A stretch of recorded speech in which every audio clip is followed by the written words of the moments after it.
आपण पाहत आहात लोकसमीक्षा न्यूज नेटवर्क आणि या आहेत आजच्या सुपरफास्ट न्यूज। या बातमीपत्राचे प्रायोजक आहेत श्री गजानन पॅरालिसिस व अर्धांगवायू केंद्र आणि श्री गजानन ॲक्युपंक्चर संतती केंद्र। पॅरालिसिस आणि अर्धांगवायूसाठी आता परभणीत उपचार उपलब्ध। 10 वर्षांपूर्वीचा पॅरालिसिस रुग्णही बरा होणार, विना ऑपरेशन उपचार होणार। मणक्यांच्या उपचारात ऑपरेशनची गरज नाही। श्री गजानन पॅरालिसिस व अर्धांगवायू केंद्र। ॲक्युपंक्चर तज्ञ डॉक्टर PM जाधव करणार उपचार।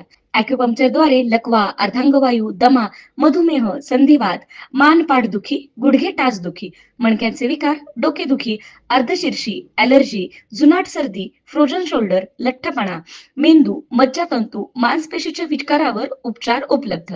श्री गजानन ॲक्युपंक्चर संतती केंद्र। केवळ एक भेट आपल्या आयुष्यात आनंद आणेल। लग्नानंतर 10 वर्ष होऊनही संतती न झालेल्यांनाही संतती होऊ शकते। संतती विषयक सर्व उपचार केले जातील। एक वेळ अवश्य भेट द्या।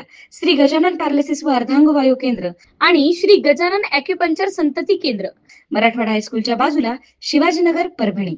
मोबाईल 9975512126। नमस्कार, मी प्रभू दिपके लोकसमीक्षा न्यूज नेटवर्क मध्ये आपलं स्वागत करतो।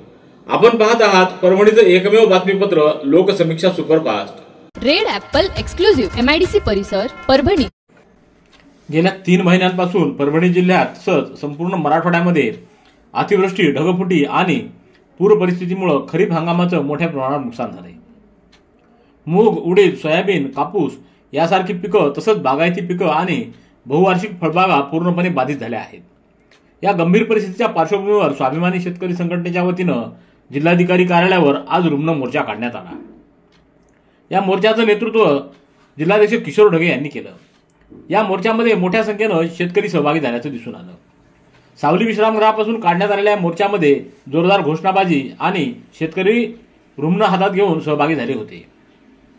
शासनानं याबाबत सकारात्मक निर्णय नाही घेतला तर जिल्ह्यातील शेतकरी आणखी तीव्र आंदोलन करतील असा इशारा यावेळी देण्यात आला आहे। या मोर्चामध्ये हेमचंद्र शिंदे, रामप्रसाद गमे, गजानन तुरे, विश्वंभर गोरटे, कलीमभाई, मुंजा लोंढे, नागेश दुधाटे, हनुमान आमले, विठ्ठल चौकत, किशन शिंदे, पंडित भोसले, प्रसाद गरुड, माऊली शिंदे यांच्यासह मोठ्या संख्येनं शेतकरी सहभागी झाले। परभणी जिल्ह्यातील गट क आणि ब वर्गातील अनुकंपा उमेदवार आणि महाराष्ट्र लोकसेवा आयोगाअंतर्गत लिपिक, टंकलेखक या पदावर शिफारस प्राप्त उमेदवारांना शासनाच्या 150 दिवसाच्या कार्यक्रमांतर्गत पालकमंत्री मेघना बोर्डीकर यांच्या हस्ते एकूण 113 अनुकंपाधारक उमेदवारांना उद्या 4 ऑक्टोबर रोजी सकाळी 11 वाजता जिल्हाधिकारी कार्यालयात आयोजित कार्यक्रमात नियुक्ती पत्र देण्यात येणार असल्याची माहिती जिल्हाधिकारी संजय सिंह चव्हाण यांनी आज पत्रकार परिषदेत दिली। या पत्रकार परिषदेला निवासी उपजिल्हाधिकारी अनुराधा ढालकरी यांची उपस्थिती होती। या नियुक्तीपत्र प्रदान कार्यक्रमाला मुख्य कार्यकारी अधिकारी नतीशा माथुर, पोलीस अधीक्षक रवींद्रसिंह परदेशी, महापालिका आयुक्त नितीन नार्वेकर तसंच संबंधित कार्यालयाचे नियुक्त प्राधिकारी आदींची उपस्थिती असणार आहे। शनिवारी सकाळी 11:30 वाजता मुंबई येथून या मुख्य कार्यक्रमाचं थेट प्रक्षेपण जिल्हा नियोजन समितीच्या सभागृहात करण्यात येणार आहे।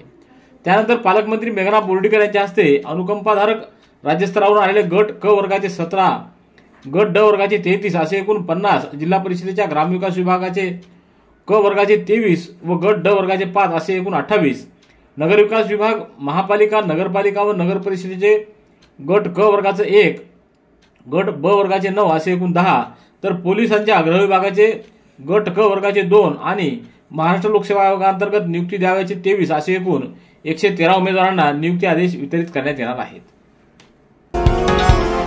सगळीकडे झालेली अतिवृष्टी आणि गोदावरीला आलेला महापूर यामुळे गंगाखेडला अपप्रवृत्तीच्या पुतळ्याचं दहन करण्याऐवजी चक्क गोदापात्रामध्ये विसर्जन करण्यात आलंय। साई सेवा प्रतिष्ठानच्या वतीनं या कार्यक्रमाचं आयोजन करण्यात आलं होतं। जास्तीच्या पावसामुळे यावेळी रावण जाळण्याऐवजी बुडवावा लागणार अशा आशयाचं समाज माध्यमावर गाजत असलेलं विडंबर गंगाखेडात प्रत्यक्षात उतरल्याचं बघायला मिळालं। गंगाखेडच्या दसरा महोत्सवाच्या पार्श्वभूमीवर साई सेवा प्रतिष्ठानच्या वतीनं अपप्रवृत्ती पुतळा दहन, आतिषबाजी व गुणवंत गौरव आणि सांस्कृतिक कार्यक्रमाचं आयोजन केलं जातं। या उपक्रमाचं हे 25वे वर्ष होतं। गोदावरीला आलेल्या महापुरामुळे कार्यक्रमाचं स्थळ बदलण्यात आलं, परंतु या दुसऱ्या ठिकाणीही पुराचं पाणी घुसलं। पुरामुळे शहराची परिस्थिती गंभीर बनत चालली होती। या सर्व बाबींमुळे सर्व उत्सवी कार्यक्रमांना बगल देत जीवनावश्यक वस्तूंच्या वाटपाचा कार्यक्रम घेण्यात आला। त्याचबरोबर अपप्रवृत्तीच्या पुतळ्याचं दहन करण्याऐवजी त्याचं गोदावरीमध्ये विसर्जन करण्यात आलं। आमदार डॉक्टर रत्नाकर गुट्टे, साहेबराव भोसले, उपविभागाधिकारी जीवराज दापकर, पोलीस निरीक्षक श्रीकांत डोंगरे यांच्या हस्ते पुतळा विसर्जित करण्यात आला. साई सेवा प्रतिष्ठानचे अध्यक्ष गोविंद यादव यांच्यासह पदाधिकाऱ्यांनी या कामी पुढाकार घेतला आहे. महाराष्ट्र राज्य विद्युत वितरण कंपनी अंतर्गत कार्यरत कंत्राटी कर्मचारी मागील 2 ते 3 महिन्यांपासून वेतनाविना काम करत आहेत. या परिस्थितीमुळे अनेक कर्मचाऱ्यांना आर्थिक अडचणीसह मानसिक तणावाचा सामना करावा लागतोय. या पार्श्वभूमीवर राज्य स्वतंत्र विद्युत कंत्राटी कर्मचारी संघटनेच्या वतीनं आज 3 ऑक्टोबर रोजी महावितरण कार्यालयासमोर आंदोलन करण्यात आलं. या आंदोलनादरम्यान अधीक्षक अभियंता यांना निवेदन सादर करून थकीत वेतन तात्काळ राष्ट्रीयकृत बँकेत जमा करण्याची मागणी करण्यात आली.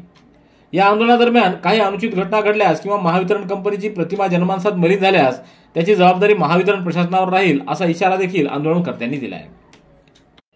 सततचे दवाखाने करून कंटाळलात? आता शेवटचा उपाय.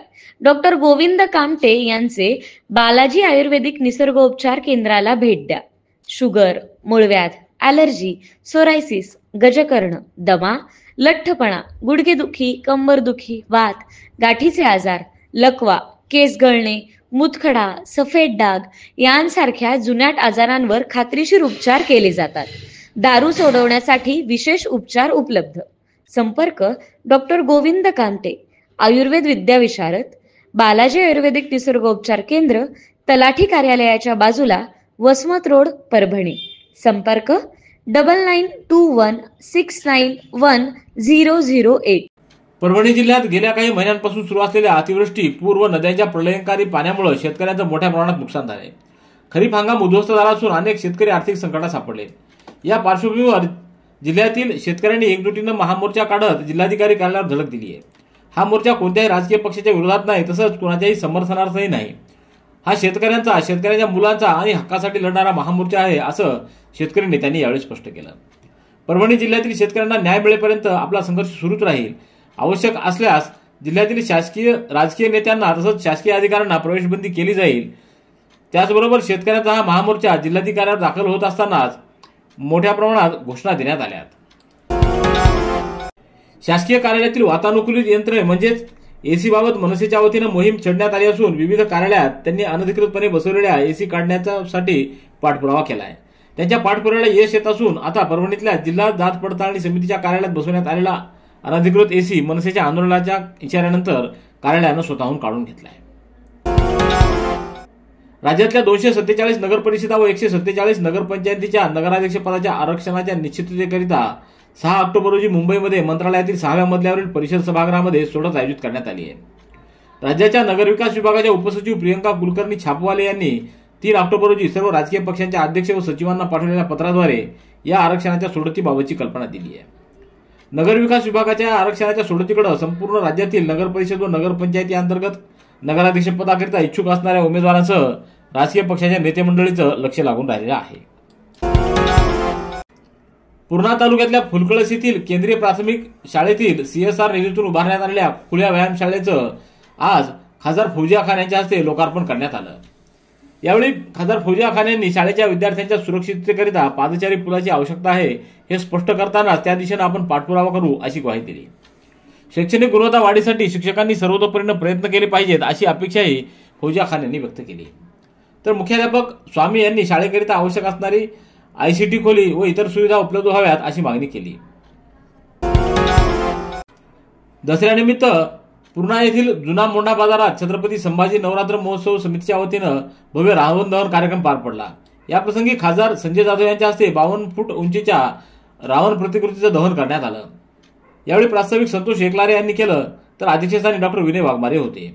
यावेळी गंगाप्रसाद आनेराव, दशरथ भोसले, प्रमोद एकलारे, पवार, साहेब कदम, श्याम कदम, हरिभाऊ पाटील, हिराजी भोसले, नागेश देशमुख, किरण मांदळे, जोंधळे, पोलीस निरीक्षक विलास गोबाडे, काशीनाथ काळबांडे, बंडूआप्पा बनसोडे, भगवान दस, रामभाऊ रणेर, बालाजी वैद्य आदींची उपस्थिती होती. भारतीय जैन संघटनेतर्फे परभणी जिल्ह्यातील पूरग्रस्त गावातील आपदग्रस्त कुटुंबियांना जीवनावश्यक वस्तूचं किट वितरित केलं जात असून पहिल्या टप्प्यात परभणी तालुक्यातल्या साळापुरी व दुसऱ्या टप्प्यात पाथरी तालुक्यातल्या रामपुरी आणि आज तिसऱ्या टप्प्यात मानवत तालुक्यातल्या थार व वांगी या गावातील 51 आपदग्रस्त कुटुंबियांना जीवनावश्यक वस्तूचं किट वितरणाकरिता पाठवण्यात आलं. जिल्हाधिकारी संजय सिंह चव्हाण यांच्या हस्ते जीवनावश्यक वस्तू, त्यात किराणा सामानाच्या 20 वस्तू, ब्लँकेट, कपडे, साड्या व अन्य सामान समाविष्ट असणारं किट वितरणाकरता घेऊन जाणाऱ्या वाहनाला हिरवी झेंडी दाखवण्यात आली. यावेळी ॲडव्होकेट झंबरलाल मुथा, पूजा मुथा, सुनील जैन, अक्षय देसरडा, सचिन मुथा, प्रफुल्ल छाजे, राजेश आंबोरे, मनोज कुचेरिया, विजय कुचेरिया, भाऊ काळे, पप्पू बढिया, अनिल लुंकड, रितेश झांबड, श्रीकांत आंबुरे, पवन झांजरी आदींची उपस्थिती होती. Red Apple furniture, smart furniture for smart people. Exclusive Parbhani शहरातील भव्य शोरूम रेड ॲपल एक्सक्लुझिव्ह, भारतातील स्मार्ट फर्निचर ब्रँड आता आपल्या परभणी शहरामध्ये. हो, आता आपल्या परभणी शहरामध्ये. या अंतर्गत ऑफिस, बेडरूम, डायनिंग, लिव्हिंग इत्यादी प्रकारचे फर्निचर आपणास मिळेल. Bedroom set, bed, dressing table, sofa set, कपाट, डायनिंग टेबल, टीपॉय आणि स्टील फर्निचर इत्यादी सर्व प्रकारचे फर्निचर तेही आकर्षक किमतीमध्ये उपलब्ध आहे. एक वेळ अवश्य भेट द्या. रेड ॲपल फर्निचर, MIDC परिसर, भारतीय स्टेट बँकेच्या जवळ, परभणी. विविध क्षेत्रामध्ये महिला उल्लेखनीय कार्य करत आहेत. अशा कर्तृत्ववान महिला समाजातील इतर महिलांच्या प्रेरणास्थान आहेत. कर्तबगार महिला या नवदुर्गेचं रूप आहेत, म्हणून त्यांचा सन्मान करण्यात हवा असं वक्तव्य भावनाताई नखाते यांनी केलंय. महिला राष्ट्रवादीकडून विविध क्षेत्रात उल्लेखनीय कार्य करणाऱ्या महिलांचा सन्मान नवदुर्गांचा या उपक्रमांतर्गत नवरात्रीतील 9व्या दिवशी प्रबोधनकार, नाट्य दिग्दर्शक, संगीत, गायन व क्रीडा क्षेत्रातील उल्लेखनीय कार्य करणाऱ्या महिलांचा सत्कार करण्यात आला. यावेळी भावनाताई नखाते यांच्यासह गीता कुटे, रेणुका सावळे, सुनीता राखुंडे यांच्या हस्ते वर्षा सताळकर, वर्षा लांडगे, शुभांगी तोंडे, माया गायकवाड, वेदिका झिंजान, सानिया कनसे, राणी कनसे, साक्षी गायके, कांता मनेरे, सुरेखा सवने यांचा सत्कार करण्यात आला. पाथरी तालुक्यातल्या ढालेगाव येथील श्री समर्थ वेद विद्यालयात विजयादशमी निमित्त सरस्वती पूजन व शस्त्रपूजन करण्यात आलं. तसंच महात्मा गांधी जयंती निमित्त अभिवादन करण्यात आलं. यावेळी पत्रकार प्रसाद जोशी यांनी विचार व्यक्त करताना सांगितलं की भारतीय संस्कृतीमध्ये शास्त्र व शस्त्रपूजनाचं महत्व आहे. शस्त्र चालवण्याचं ज्ञान शास्त्रामधून मिळतं आणि शस्त्रसज्जता नसेल तर शास्त्राध्ययन शक्य होणार नाही. राष्ट्ररक्षणासाठी शस्त्रसज्ज असणं आवश्यक आहे. त्यामुळं विजयादशमीच्या दिवशी दोन्हीचंही पूजन केलं जातं असं त्यांनी सांगितलं. यावेळी संजय कुमार लंडा, प्राचार्य अशोक चिंदुरवार, रेणकोजी दहे आदींची उपस्थिती होती. परभणीच्या ज्ञानोपासक महाविद्यालयातील राष्ट्रीय सेवा योजना विभाग व शासकीय वैद्यकीय महाविद्यालय व रुग्णालयातील रक्त केंद्र कक्ष यांच्या संयुक्त विद्यमानं विकसित भारत 2047 या उपक्रमांतर्गत आयोजित केलेल्या स्वैच्छिक रक्तदान शिबिरामध्ये 33 विद्यार्थी, शिक्षक व शिक्षकेतर कर्मचारी यांनी उत्स्फूर्तपणे रक्तदान केलं. विशेष म्हणजे मुलींचा सहभाग उल्लेखनीय राहिला.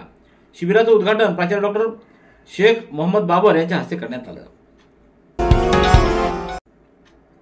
दसऱ्याच्या दिवशी परभणीतल्या संत तुकाराम कॉलेज इथं बालविवाहाविरोधात जनजागृती करून समाजाला महत्त्वाचा संदेश देण्यात आलाय. यावेळी MBC 3 युनिसेफचे वरिष्ठ प्रकल्प समन्वयक बाळू राठोड यांनी पालक व मुलामुलींशी संवाद साधून बालविवाहाचे दुष्परिणाम स्पष्ट केले. मुलीचं किमान वय 18 वर्ष आणि मुलाचं 21 वर्ष झाल्यानंतरच विवाह करणं कायदेशीर आणि आरोग्यासाठी आवश्यक आहे. कमी वयात लग्न केल्यास मुलीचं शिक्षण अर्धवट थांबतं, अकाली गर्भधारणा होते, माता व बाल मृत्यूदर वाढतो, कुपोषणाचा धोका वाढतो, कौटुंबिक हिंसाचार वाढतो, तसंच मुलामुलींचा शारीरिक, मानसिक आणि बौद्धिक विकास अपूर्ण राहतो असं यावेळी सांगण्यात आलं. तर या जनजागृती दरम्यान उपस्थित नागरिकांना चाइल्ड हेल्पलाईन 1098 बद्दल माहिती देण्यात आली. परभणीतल्या लोकमान्य नगरात उद्या 4 ऑक्टोबर रोजी राष्ट्रीय स्वयंसेवक संघ खंडोबा नगर विभागाचा विजयादशमीचा उत्सव साजरा होणार आहे. यात संघाचे देवगिरी प्रांताचे सह प्रांत प्रचारक वक्ते म्हणून उपस्थित असणार आहेत. तसंच प्रमुख पाहुणे म्हणून प्राध्यापक डॉक्टर अरुणकुमार लेमाडे यांची उपस्थिती असणार आहे. या कार्यक्रमाला उपस्थित राहण्याचं आवाहन खंडोबा नगर कार्यवाह उमाकांत सातोरकर यांनी केलंय. पूर्णेच्या श्री गुरुबुद्धी स्वामी महाविद्यालयामध्ये स्वामी रामानंद तीर्थ यांची जयंती उत्साहात साजरी करण्यात आली. स्वामी रामानंद तीर्थ यांच्या प्रतिमेला संस्थेचे सहसचिव प्राध्यापक गोविंद कदम यांनी पुष्पहार अर्पण करून अभिवादन केलं. याप्रसंगी उपप्राचार्य डॉक्टर शिवसाम कापसे, गजानन कुरुंदकर, पर्यवेक्षक उमाशंकर मिटकरी, उपप्राचार्य चारुदत्त डापणे, बालासाहेब कुलकर्णी, जितेंद्र फुल्ले, रवी बर्डे, अजय कुर्रे, बालासाहेब मुसळे, साखरे, सोमनाथ गुंजकर, जानराव, गिरीश शिवणकर आदींची उपस्थिती होती. राष्ट्रीय स्वयंसेवक संघाच्या परभणी शहराच्या विजयादशमी उत्सवाच्या निमित्तानं संघाचे अखिल भारतीय सरकार्यवाह अरुण कुमारजी हे 11 ऑक्टोबर रोजी परभणीत दाखल होणार असून ते नवा मोंढा मैदानावर आयोजित केलेल्या विजयादशमी उत्साहात प्रमुख वक्ते म्हणून उपस्थित राहणार आहेत. यावर्षी राष्ट्रीय स्वयंसेवक संघाला 100 वर्ष पूर्ण होत आहेत. या शताब्दी वर्षानिमित्त संघ स्वयंसेवक वर्षभर विविध उपक्रम व कार्यक्रम राबवणार आहेत. विशेषतः 6 उत्सवांपैकी विजयादशमीचा हा उत्सव एक प्रमुख उत्सव म्हणून दरवर्षीप्रमाणे याही वर्षी संघरचनेतील परभणी शहरातल्या संत तुकाराम नगर, प्रल्हाद नगर, केशवनगर, खंडोबा नगर, माधवनगर व अष्टभुजा नगरात तसंच संघरचनेतील पोखर्णी, पूर्णा, पालम, गंगाखेड, सोनपेठ, पाथरी, मानवत, सेलू, जिंतूर, बोरी व झरी या तालुकास्थानी आयोजित करण्यात आलेला आहे. रेड ॲपल एक्सक्लुझिव्ह MIDC परिसर परभणी. याबरोबरचे बातमीपत्र संपलं. पुन्हा भेटूया उद्याच्या सुपरफास्ट बातमीपत्रात. पाहत रहा लोकसमीक्षा. तुम्हाला हे बातमीपत्र कसं वाटलं याबद्दल आपली प्रतिक्रिया नोंदवा. दररोजचे अपडेट्स मिळवण्यासाठी लोकसमीक्षा चॅनलला सबस्क्राईब करा. धन्यवाद.